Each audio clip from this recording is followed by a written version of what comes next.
to put it simply, at the heart of the climate crisis, in fact, we still burn fossil fuels. Can the oil and gas companies themselves be part of the solution? And what would that look like? Let's find out the answers in this episode of The Switch, the Green Transition.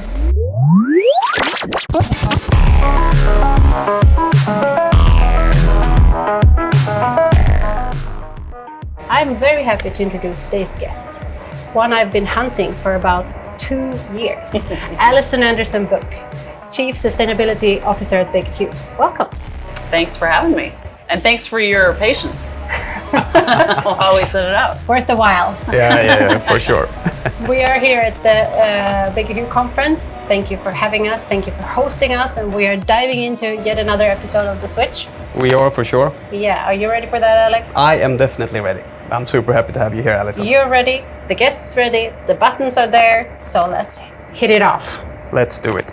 And Allyson, you represent the global Fortune 500 company with a long history, well, the full history in servicing the oil and gas industry, right? So I think it's quite interesting that you have a net zero goal. And my question to you, are other people and are you, how did you come up and set this net zero goal? And how do people react when you as an old oil service company have that? So I'll start by first saying, just to catch everybody up to speed, the Baker Hughes name is like legendary for classic oil field service and equipment.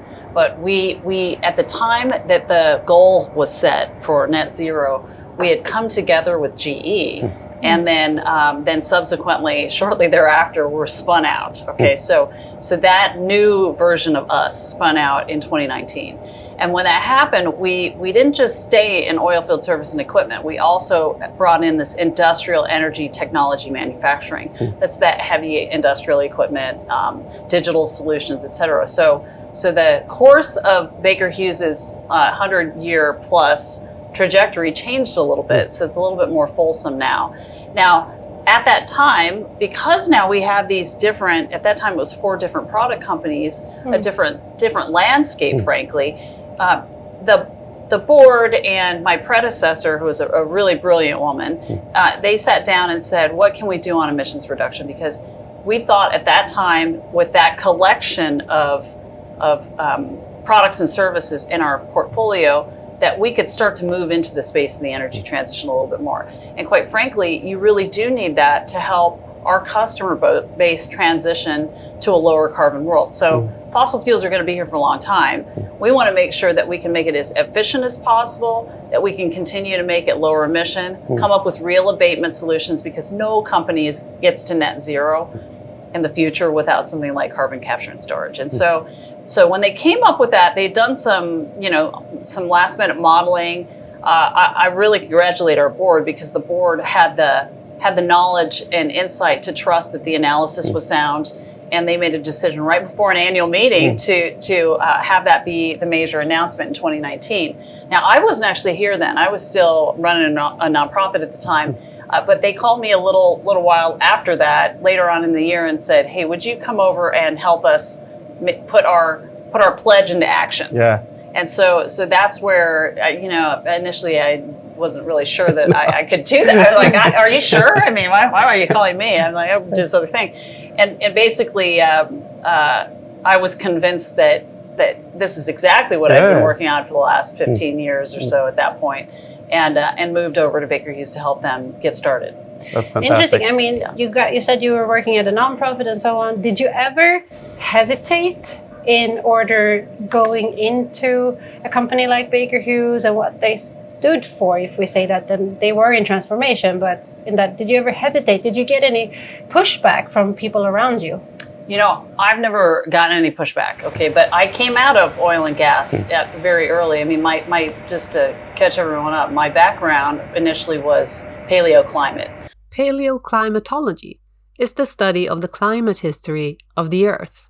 And so I was in the academic realm for quite some time, and I was looking at paleoclimate indicators that help ultimately get at, if you understand what happened at a certain time, you'll know where oil and gas traps are and a range of things. But I was really focused on understanding how climate changes using geologic information. And so I went to Exxon, and that's where my first private sector job was. And in the time that I went to Exxon, I realized I did more in 3 months on a project there than I had spent in like 2.5 years on a PhD. Yeah. And so it shook me at the core of who I was. Because in the beginning of my career, I said, I'm never going to go into oil and gas. Like, those guys are bad guys. And I was so wrong. And my advisor, when I was in my PhD program, said, you're gonna interview. And I kept saying, no, I'm not going to interview this. And he said, no, you're required to interview because you have to interview and practice. And when I did, I found the person that was recruiting was so engaging, and he actually liked my background. I have a background in music as well. He thought that the combination of paleoclimate and music was fascinating. That's fantastic. And then It the rest is was quite a fascinating combination. He actually questioned how I think, right? And that was why he said, ultimately, I brought you in because you think in a really systemic way, but analytically, right? And so it changed my mind. And after 3 months, like, I was hooked on it. It was very exciting. And I got to see like that there was a whole paleoclimate hook in what we were doing. And the rest, I mean, like, I couldn't have been more satisfied in what I did. And I felt really proud of it. And so when my family said, why are you doing this? I said, one, it's good to have a paycheck. I said, but two, I'm doing amazing science. And so it really launched the rest of it. And then coming to Baker Hughes again was very natural, right? I'd had this very rich career arc, and it was the natural progression to come back. And because every role I take always has change at its core, and can we increase the impact of change to make society better? But I see that when you're talking about it, you're exhuming the energy. I love that. I mean, this is often a question, or this is often the elephant in the room, but I think that what you're showing here is that we need more people like you and more role models that can actually do this, because it is something of change. It's not going into a specific sector or industry. It is about the good people needs to do the change. Yeah, absolutely. And it's a hard thing for all of us. And this is something that I talk to my team about a lot, because when I first came to Baker Hughes, I only had like 5 people. Okay. And they weren't exactly all the people that you would maybe pull in to staff a transition team kind of. And so they've really grown with me, and they're just amazing. And like they've seen this from the beginning, because all but one are still with me, and the other person left because he retired, and so that's fine. That's fine. Like, we would have kept him on longer, but like they are all still with me, and they're really seeing how that change took a while, but once it comes in and it's there in the foundation of the company, that's when you get to real solution and impact. And so the people who come in since are like, this is really hard. No, give it a beat.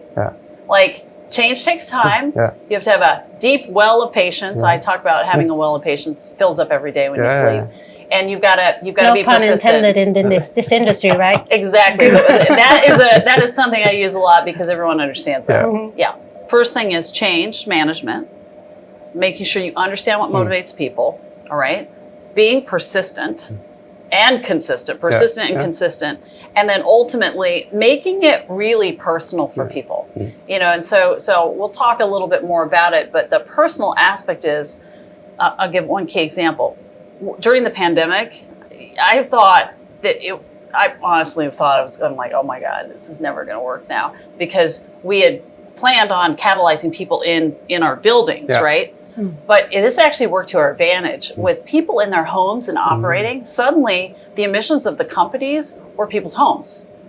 So when we ask people in their homes to think about their emissions and say, look, if you take your carbon down, you're going to take your electricity bill down. We count that in our reporting. Whoa, did you actually communicate that? We did. And so what was the reaction? Yeah, okay, so I think a lot of people still don't quite understand, just because, remember, we've got people that sit in offices and factories, people that get hired remotely and they sit in their homes. So the ones in their homes get it.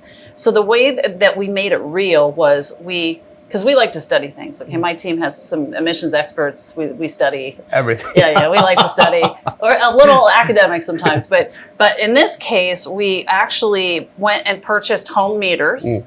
And we asked people to volunteer, and so we did two phases of the pilot. So we first set a few, just to see, in different countries, how would we do the thing where we metered their house? So they had to be willing to let us have their meter data. Okay. And then we partitioned off the home office so that we'd see exactly what the emissions portfolio was. Okay, so that was really good. We could see that we were onto something. Then we expanded that and got more, and so we scaled it up to dozens more people. And we've been looking at how the home office electricity changes based on your climate, how people live, et cetera. And so that was a wonderful example of then people saying, oh my God, I can save some money. I literally get to meter this. Like I can turn off my monitors.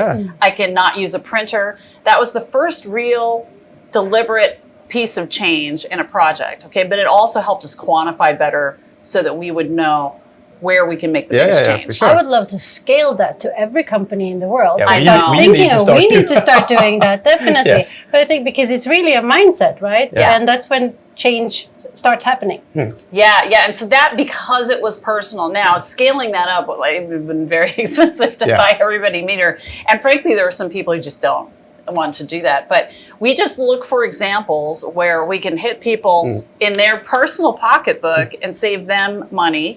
At the same time, it helps us reduce our emissions. And it gets fostered into the culture as well. Then it does. It does. So we're not, we've got a long road ahead, because that's always the hardest part, is getting people to start thinking in that manner. But we've made a lot of great progress. You actually did. Between 2019 and 22, you reduced the greenhouse gas emission by 28%. Yes. Which is quite remarkable. What has been the key activities to get these results? Well, so first I want to make a couple of caveats on this. That amount does not use offsets. Okay? That reduction does not use things called virtual power purchase agreements, which are basically like an offset, right? So to anybody who doesn't know what an offset is, that's basically buying the right to say that you bought renewable power, but in a different part of the world. Okay. Thank you for clarifying that. Then you say you got it. But no, that's not what we do. We actually only use renewable power that we can connect into.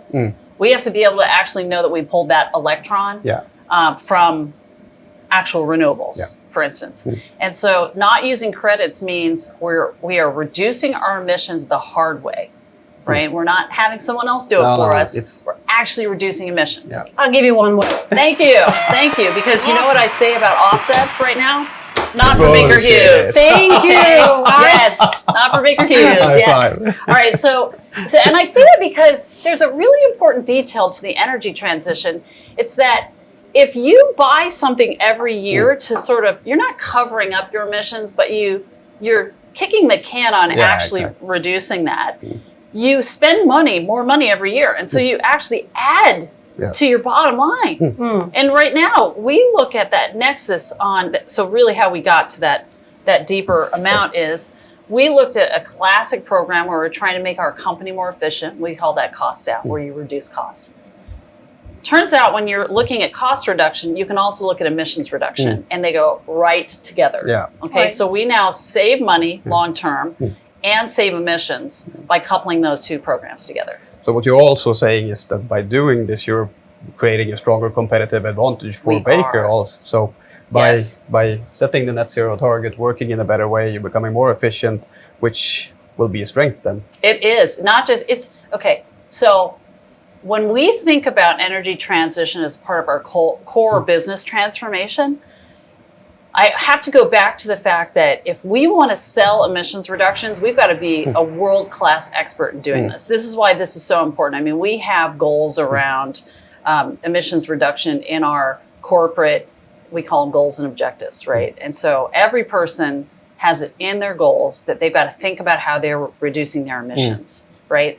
So like when you guys... Making it personal again. Making it personal, all right? So you know when you go and you get your hair cut, and you walk in for the first time, you get a new hairdresser, and the hairdresser's hair is like really crazy and they haven't brushed it. You think to yourself, like, I'm not going to go to that hairdresser, right? But you might see the person in the next chair and their hair looks like amazing and they're doing a great job styling that next person. You think, they practice it on themselves. I want to go to that hairdresser. All right. It's also like the doctor who's a little overweight and he tells you to lose weight. Are you really going to listen to that guy? Probably not. Probably Probably not. not, Okay. no. So we're not going to be the company that says, "Oh, we're reducing emissions," and we don't. Yeah. But let us do it for you. Yeah. No, that's disingenuous. And so we have to actually do the things that we say we can do for our customers.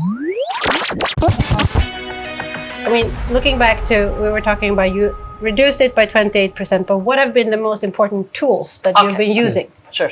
So on the tool side, and this really gets at that point that I made about reducing cost and taking carbon out. It's we had basically 4 transformation levers, and so they're things like looking at your physical footprint on the ground. So your buildings, are they leased? Are they old, not so good buildings? Are they really inefficient? We want to get rid of those. Okay, not just for this, but also because as the world changes in a changing climate, that building might not be the best building to literally weather a storm. So you've got to look at how you weatherize and upgrade your facilities if the climate is changing. Okay, so that's one on buildings. Fleet is the second one. Really making sure that the how we move things around the world is the best way possible. Transitioning your fuel type, etc. There is the power side, and so while you can't always change your real estate, you can change the mix if it's attached to a grid. Yeah. Right.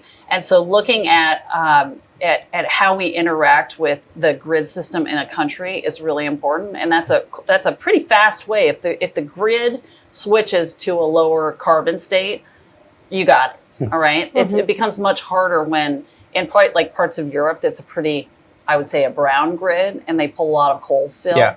And so in those cases, those are the areas we prioritize to bring in renewables, right? Or we pay the investment to bring in solar panels, right? And then the last one really is thinking about the fuel types and what we use, because a lot of what we do is we've got to use natural gas and other things to test our machinery. And so that's going to be the hardest one, because we always have to have natural gas to test our turbines and compressors. Yeah.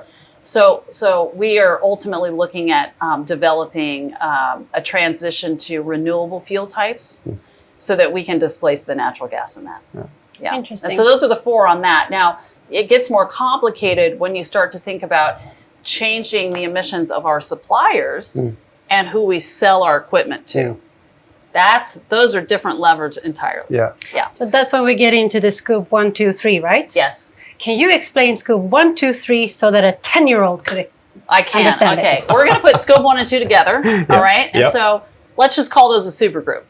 Those emissions are the emissions that are our operations. And so like us as citizens, and we're in our house, what we control in our day-to-day house and the decisions that we make about it, that's our operations. And so I make the choice to purchase power from this company versus this. I control that. Okay. So anything that we control is scope 1 and 2, basically. The superpowers. Yes, exactly. Now, scope 3 is the stuff that's in what we call our value chain. Anything that leads to the point that it comes into our house, okay, or goes out of our house.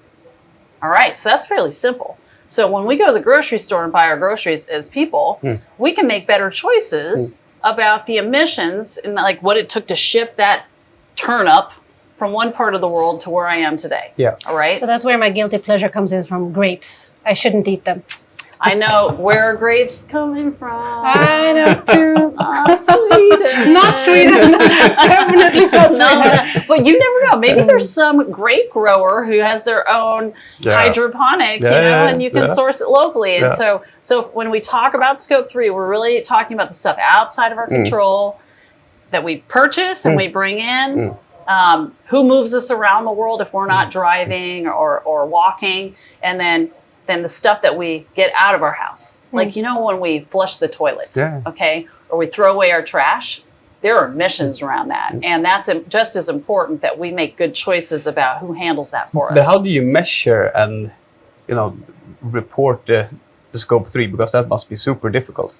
It was super difficult. It was very difficult. There's still really challenges around that, because with that kind of data, you depend on other people to give you their data. Yeah. And so it's a mix of, we estimate the data based on how much we spend, because they have emissions. They're called emissions factors, where it's an estimate of what the emissions are for that. And so we do some modeling, okay? But there are instances where we get something back from whoever, like on waste, they weigh our waste and then tell us a little bit after they weigh it, here's how much waste you spent to us on a pound basis. Yeah.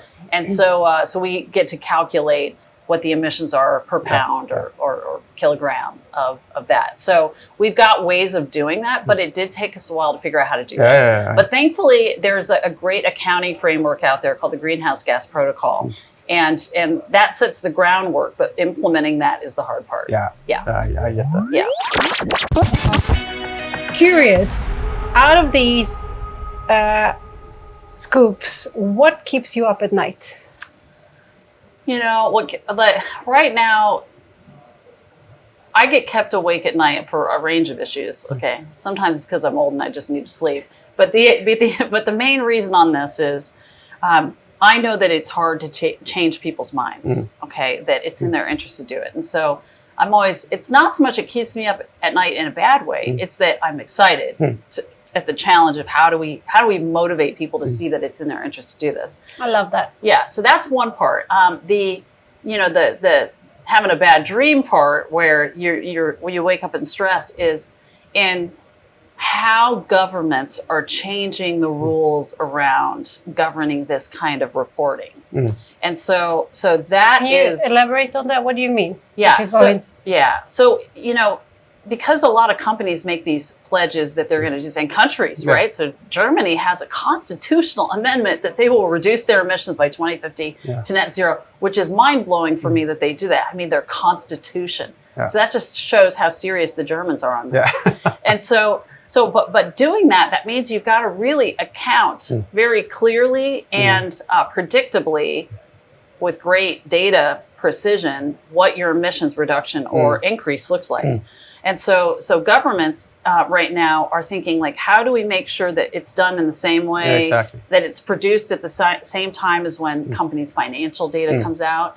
Because this, in a world where climate change, we want to stop it from changing so rapidly, we've got to really prove that companies are doing what they say they're doing and they're not greenwashing. And so that's a really big part of what we're working on today is making sure that we can build a system of accounting that we can do quickly so that it influences our decisions on the ground immediately, right? It doesn't do you any good if you get the data a year later. No. Like we see currently, like my team has we call a quarter close, just like with financials. You basically every quarter report to the street, to your investors what you're doing. This will ultimately roll into what we are telling the rest of the world. So we try to close it every quarter. It takes us a couple months to do that. So you're already into the next quarter, right? So that's a really big challenge, not just for us, but for all big sort of Fortune 500 companies today. So that I think about a lot all the time. And I'm guessing it's changing a lot as well. So you have to adapt the reporting, but you also influence what kind of reporting that you would like to see, right? So you can be part of that conversation, saying that this is how we see that the reporting should be done in the future, I guess. Yes, yeah. I mean, we just sat down with one government last week, very important government, and they have crafted some pretty serious, very rigorous standards for anyone who's in Europe. Okay, the conversation there was so good because they want it to be done in a certain way. We want to do it in that certain way, but we've got to figure out how we make it work without creating too big of a financial impact on our company. And then, investors don't want to see it have a really big impact as well. But we definitely spend time with the people who develop those. The more universal it becomes country by country, the better off we all are. Because then it really will start to drive action. Yeah, for sure. On that topic, how do you handle the balance between short-term and long-term profitability in a company like this? I mean, you guys have been putting a lot of resources and money into this transition already. How do you handle investors and board and other stakeholders that are looking for other things then? Yeah, this is one of those things that all companies today that have to, especially in our sector, because there's that existential threat to fossil fuels, right? So you've got to balance, you got to still stay afloat today so that you've got the money to pay for tomorrow and to turn your business into that business of the future, okay? So we spend a lot of time talking about what we call Horizon 1 now, 2, which is out a few years, and then 3, which is about a decade out. That balance becomes one of, going back to where we started in the conversation, streamlining our operations today. If you can start to do that and save money there, you get your profitability now, but you also get a little bit investment so that you're able to start to plan where you're going to focus your abatement. I think today the world is a little bit naive about what the expectation is for companies, that we're all just going to spend oodles and noodles of money and like not have a consequence on the investment side. You just can't do that, okay? Because you have to make sure that your company's going to be here tomorrow. Yeah, exactly. You still have to be able to sell things. And so the way we do this in practical matters is, you know, we've got really strong governance from our board and our central, we have many tiers of leaders, but we plan up front what we're going to do for several years, including the investments that on our carbon reduction program. All right. And so we lay it out, and there's a certain amount of money that people have to allocate that it can only be spent on carbon projects. And they have to spend that amount. Or they can find projects where they're able to save the money, but get bigger bang for your buck on the carbon side. Those projects then, usually we like to have a payback period of 3 years. And in some, it's like closer to 5 years. But basically, we want to shorten that break-even period on the investment so that we start to turn around immediately and get an operational benefit from it. And so that means you got to have really tight planning. Yeah. And so anyone who goes into it and tries to whack-a-mole, if you're familiar with that analogy, they're not going to get to net zero. We very much plan it with our cost reduction program so that we get a really significant impact off the back end. When I'm looking at a person like you, you need to be able to be good at the numbers. You need to be able to give the facts that actually support the case, not maybe only from an environmental perspective, but also from a business perspective. Do you have any advice for people who are looking at this, who are looking at you as a role model here and wants to have a role like you in the future? How do you get good at it? Yeah, somebody asked me, actually a very young person at COP28 this year, we had a panel and their question was, I'd like to be a sustainability officer. Like, what do I need to do today? I'm like, what a great question. I mean, this was like a 11-year-old. Yeah. Amazing. And everybody in the room was just so like, wow, this is fantastic. I said, the most key thing that you need to know is math.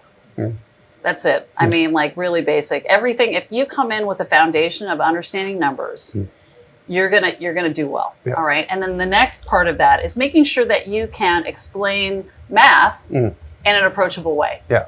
Right? Because the numbers are what's going to matter because it's enforced by governments, et cetera. If you don't have that, then you'll fall into that classic trap of just being a person who's a sustainability communicator. But when you need to be truly sustainable, you've got to understand the math and how you would get to where you need to go. Yeah. Thank you. Yeah. Thank you. And passion. Like come excited every day because it's hard. Yeah. Oh, for sure. Yeah. Talking about the younger generation, we have a question from the future. Are you ready for that? I'm ready. Okay. Questions from our future. What do you want me to do different than your generation? You know, I want all generations, but we'll go with Freya's. I actually have a cousin whose name is Freya. Good name. Strong name. I would say right now, think about how you can live more sustainably right now. Okay? So, do you really need another toy? You want another toy, but maybe you could trade a toy with somebody else to get that toy versus having another one made.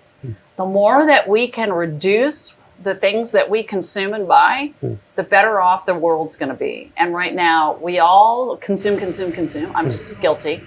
But we've got to get to a point where we see that we can share more so that we can buy less. So again, it goes back to you get to save your money for what matters, but then also treat the world better. Now imagine I give you the magic wand and you get to change one thing in order for this to happen and hope to increase even more throughout the world. What would you do?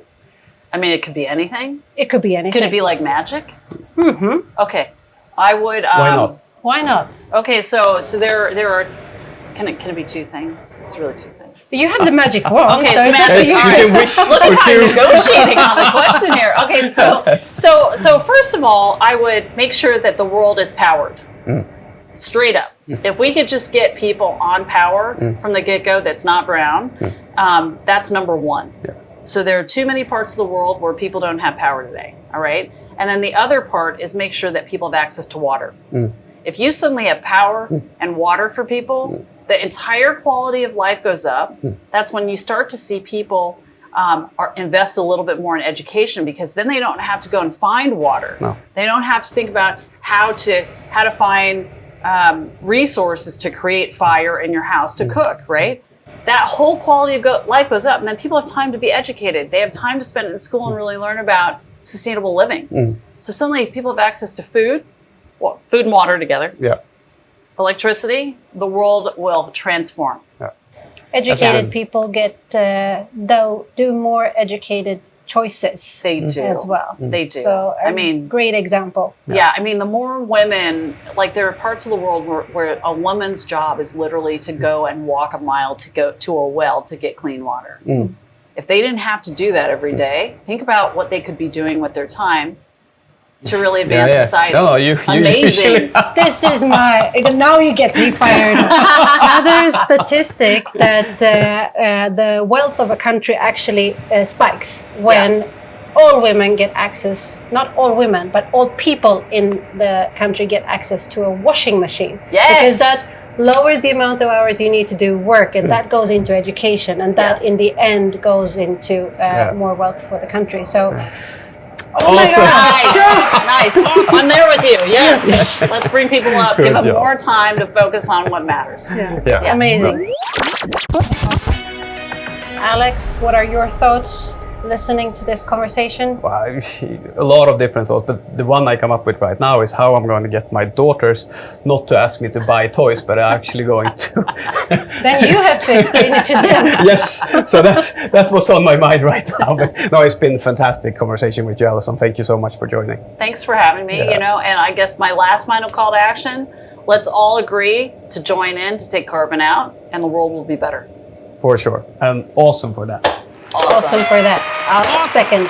Thank you so much for having me. Any other thoughts on your side? Everybody, repurpose your toys. Repurpose your choice.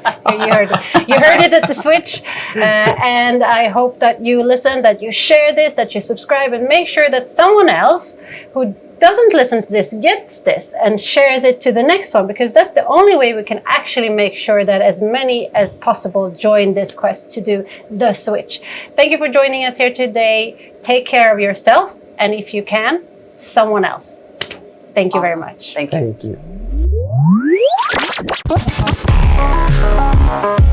you.